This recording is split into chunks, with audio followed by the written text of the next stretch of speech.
magkakilala lang kami, pero nung dinala niya po ako sa church, 2017.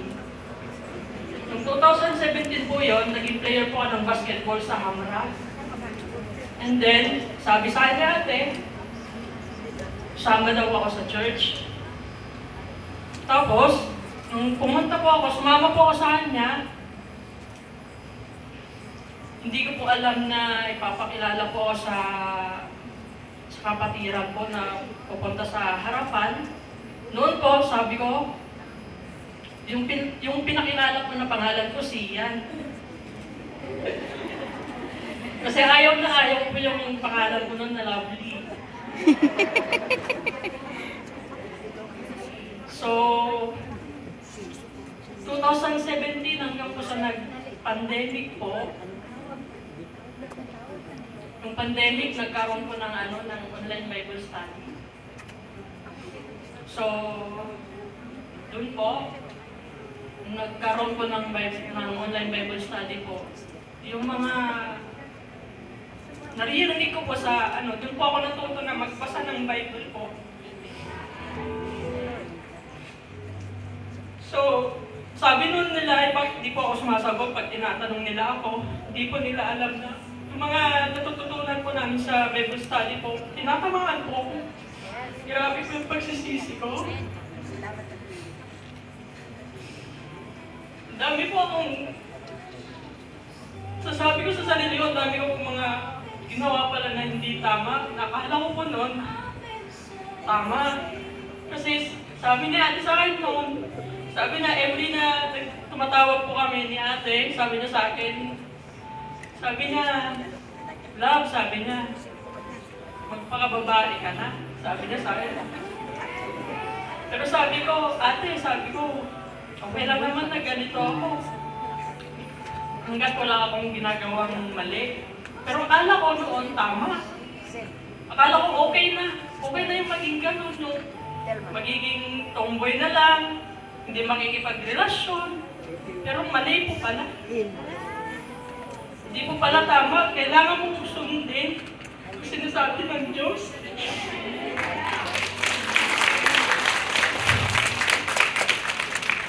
Hanggang nung last year po, nagpabaptize po ako. Amen! Nung nagpabaptize po ako, para po akong nakalaya. Amen! Lagi po ako umiiyak, humingi po ng kapatawaran sa Diyos kasi pagsama-sama ko pala dati. Akala ko hindi ko na naitutuwid yung mga pagkakamali ko. So, habang tumatagal po, marami po akong natutunan. Nag-share na po ako ng mga Bible verse doon sa kapatid ko, sa asawa niya, sa pamilya niya, pati yung pamangkin ko, sinasabihan ko na rin. So, yun po, saksi po yung kapatiran ko kung paano ko nagsimula, kung hanggang ano ako ngayon.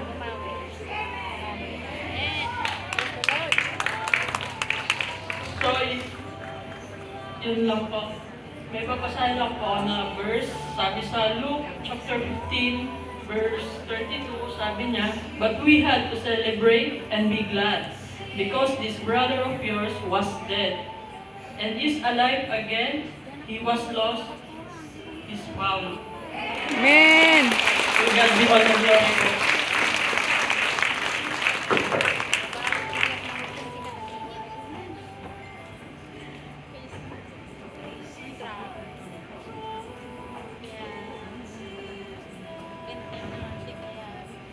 Hallelujah. Amen. Praise the Lord.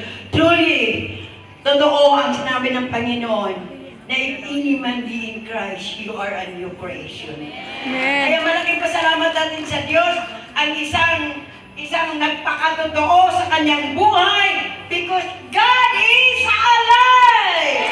Hallelujah!